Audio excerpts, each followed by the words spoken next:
All right, everybody, happy Friday. Today we're going to finish up Chapter 5, Section 8. Just a quick reminder, we are having a test on Chapter 5 next Wednesday, so make sure that you are prepared for that. Just as a quick reminder, if anybody was out on Thursday or we did not have class on Wednesday, the video for the slides before this is still on my website. Period 3, that was your homework on Wednesday, and period 4, we actually went over it in class, but period 6 and 7 had gym on Wednesday, so they should have seen the video on Thursday. But if you missed the video before this, where we finished Section 7 and started Section 8, you should make sure that tonight for homework, you should go home and watch that video. So on my website, as of Friday, there are 2 videos up. One is where we are finishing Section 7 and starting Section 8, and then this is the second one where we're finishing Section 8. So if you have any of the slides empty from the previous 4 or 5 slides, just make sure that you get those filled in by Monday. Okay, Monday and Tuesday, I'll go over any questions that we may have had on Section 7 and 8, and we're also going to go over the precepts. That's where we're going to start today. Okay, we finished off yesterday's video talking about how the church teaches, and one of the ways the church teaches is with the precepts. Okay, the precepts are rules or instructions that guide somebody's life, and we know that in terms of looking at the church's precepts, there are a total of 5 of them.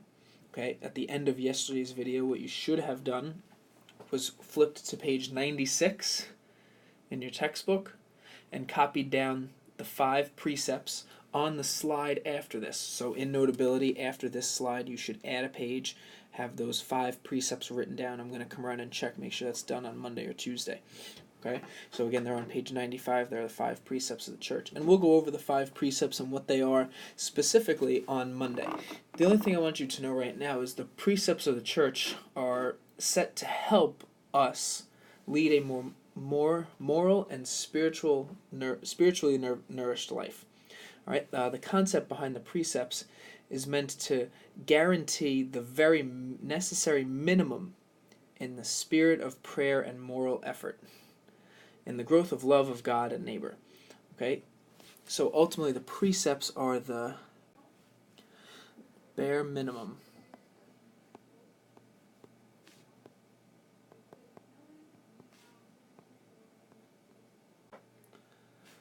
Okay, the bare minimum.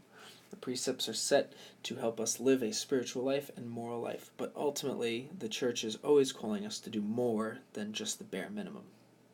Okay, so we'll talk more about the specific 5 precepts next week. Just off the top of my head, you should know that the precepts are: 1, you shall attend Mass on Sundays and holy days of obligation and rest from labor. 2, you shall confess your sins at least once a year. 3, you shall receive the sacrament of the Eucharist at least during the Easter season. 4, you shall observe the days of fasting and abstinence established by the church. One of those is today because it's a Friday during Lent. And then the 5th precept is: you shall help to provide for the needs of the church. Okay, and in the textbook, after every one of those precepts, you'll see a little summary explaining what each one of those means. But again, on Monday or Tuesday, we'll go over all of those. Okay? On this slide, we're going through how the Pope teaches. Okay, ultimately, again, we're still in Section 8 talking about how the church teaches. The Pope teaches in many different ways. Okay, he teaches through encyclicals, papal bulls, and speeches. Okay, and encyclicals are letters written by the Pope to the entire church. Okay, it expresses church teaching on a very important matter. And if you just take a second and click open that link, it brings you directly to an encyclical written by Pope John Paul II when he was alive. Okay, and it brings you to the article titled Redeemer of Man. And if you just look at the top, it's by Pope John Paul II, okay, Supreme Pontiff, another word for Pope. Okay, and he writes this letter to his venerable brothers in the episcopate, the priests, the religious families, that's you, the sons and daughters of the church, also you, and to all men and women of goodwill at the beginning of his papal ministry. Okay, and what this encyclical does is it basically just lays out what he plans on doing as the Pope over the course of his papacy. Okay, so that's just an encyclical. That's a perfect example of an encyclical. It's a letter that's written to the church from the Pope. That's it. Okay? We'll talk more about that. I'll show you more examples on Monday or Tuesday. The next example we have of how the Pope teaches is papal bulls. Papal bulls are official documents issued by the Pope. All right. Most of the time when we are talking about papal bulls, we're talking about excommunications or canonizations, or when the Pope pronounces something a dogmatic pronouncement, okay, such as a change in the church. We know the excommunications is when you are kicked out of the church or removed from the church, and a canonization is a very special time in which a person is declared a saint. Okay, so anytime the Pope is going to do something official, like make somebody a saint or canonize them, he'll do so with a papal bull. That's a very official document. That would be a lot shorter than an actual encyclical. If you looked at the encyclical Redeemer of Man, that was probably a good 20 or 30 pages in a Word document, whereas a papal bull might only be 2 or 3 pages. Okay, and then the last way the Pope teaches is through speeches. Okay, that's the last way the Pope teaches, such as homilies or special occasions. Okay, so anytime the Pope gives a homily during a Mass, believe it or not, it is recorded and it goes down into the record books. Or anytime he's just talking in general in terms of addressing a crowd or addressing a group of people, okay, that's considered a speech. And what you'll see with the Pope is basically anytime he's opening up his mouth or he's writing a letter or officializing something, he is teaching. Okay, so we see the Pope as the leader of our faith, the person that we turn to if we have questions, or the person that we trust the most because of that special relationship he has with God. Remember what the Pope's title is. We call him the Vicar of Christ. He's the representative of Christ here on earth. Okay, so he's the person that we turn to for wisdom and advice.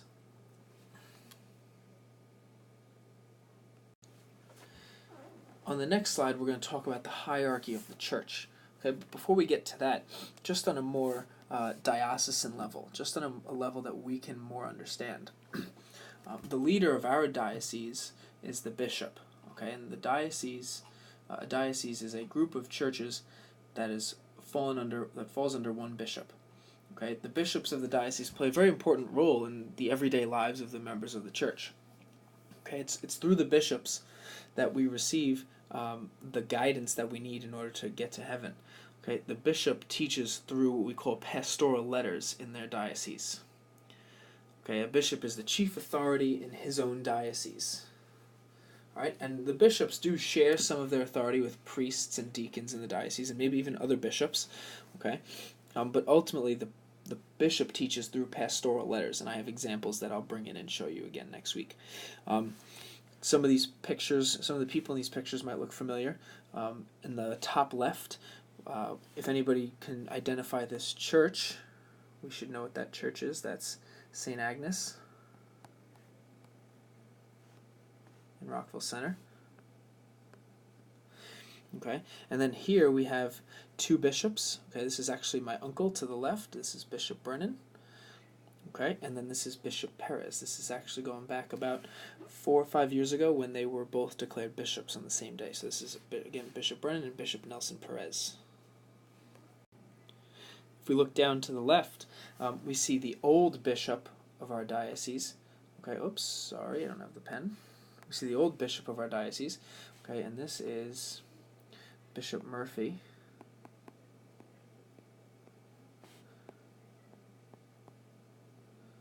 Okay, Bishop Barris just became the new bishop 2 months ago now. Okay, so Bishop Barris took over as the bishop for the Diocese of Rockville Center, and I often get the question, well, now what's going to happen with Bishop Murphy? Okay, well, Bishop Murphy is originally from Boston, so he spent some time going back to Boston and visiting some family, and now he's actually in Rome doing some studying. And he'll stay in Rome and he'll study until he's decided that he's either completed the courses that he's taking or he's had enough, and then he'll come back and he'll probably live in the rectory across from St. Agnes in Rockville Center. But in terms of making everyday decisions for the churches in the Diocese of Rockville Center, that's no longer his job. He is still a priest, so he will still have to celebrate Mass. But in terms of making the everyday decisions, that's Bishop Barris's job now. And then who is standing to the right of him? We should all know. Oh, sorry, need the pen again. We should all know who this man is. It's Brother Kenneth.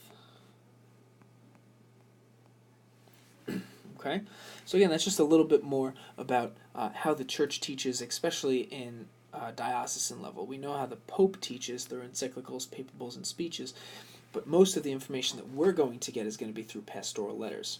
So anytime the Pope comes out with an encyclical, a long and lengthy letter, or a papal bull, or a speech, okay, then it's going to be the bishop's job, Bishop Barris, to then say, okay, well, he's going to read the encyclical, the papal bull, the speech given to him from Pope Francis, and then he's going to maybe write a pastoral letter about the encyclical or the papal bull or the speech. And then from there, he will write the pastoral letters to the priests in the diocese, and then the priests in the diocese will read the pastoral letter, and then guess what they'll do? On Sunday during Mass, they'll use that in their homily. Okay, so that's how it works all the way from Pope Francis, all the way down to us, the laity, the lowest level. Okay, speaking of the levels, we're going to talk about on the next slide, the hierarchy of creation. So let's go to that slide now. All right, this is the last slide we need to know for our test on Wednesday. This is the hierarchy of the Church.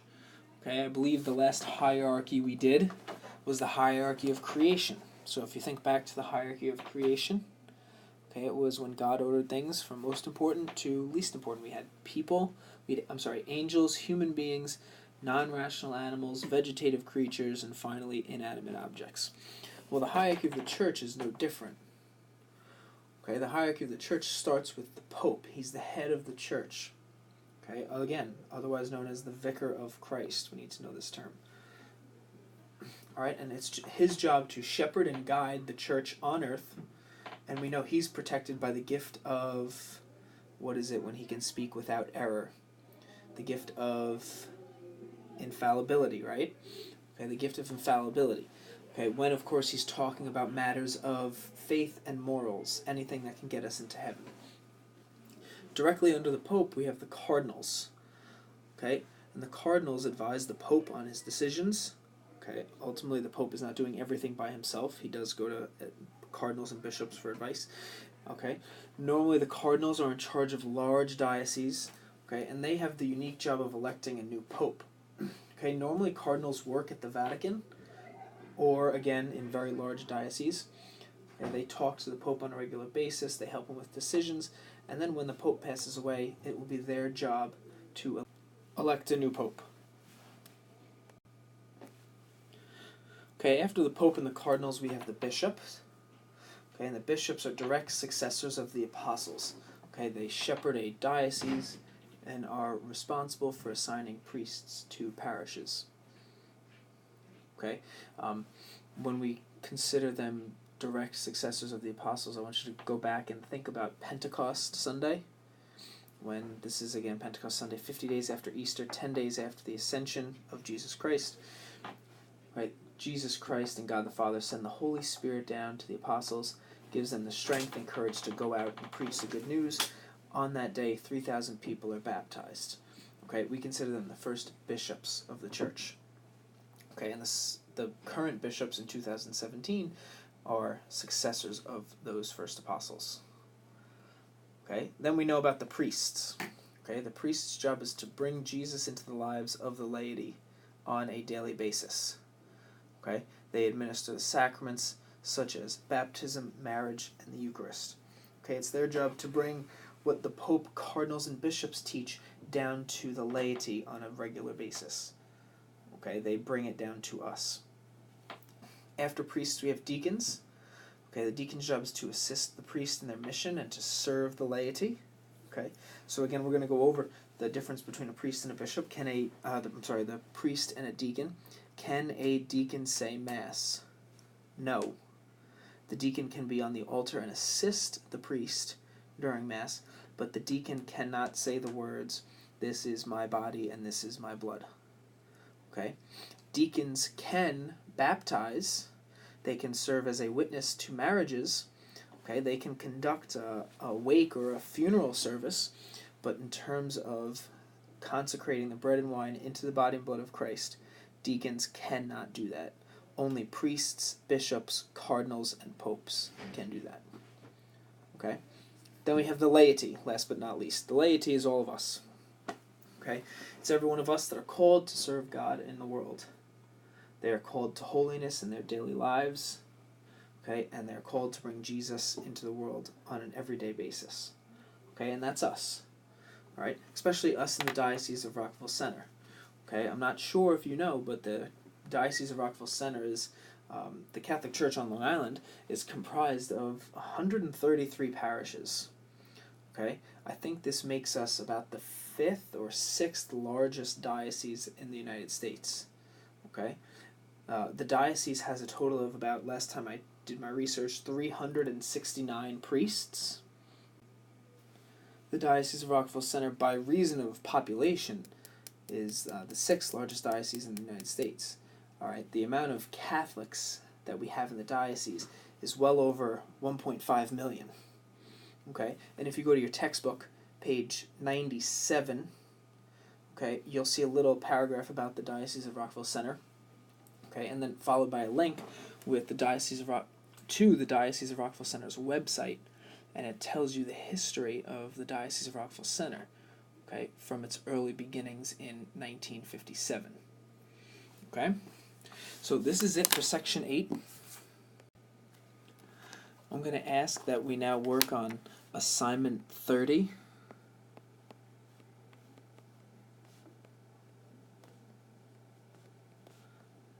Okay, which can be found in eBackpack. It's 4 questions on how the church teaches. Okay, which is section 8. And then I'm going to ask you to do the words to know in the left-hand column.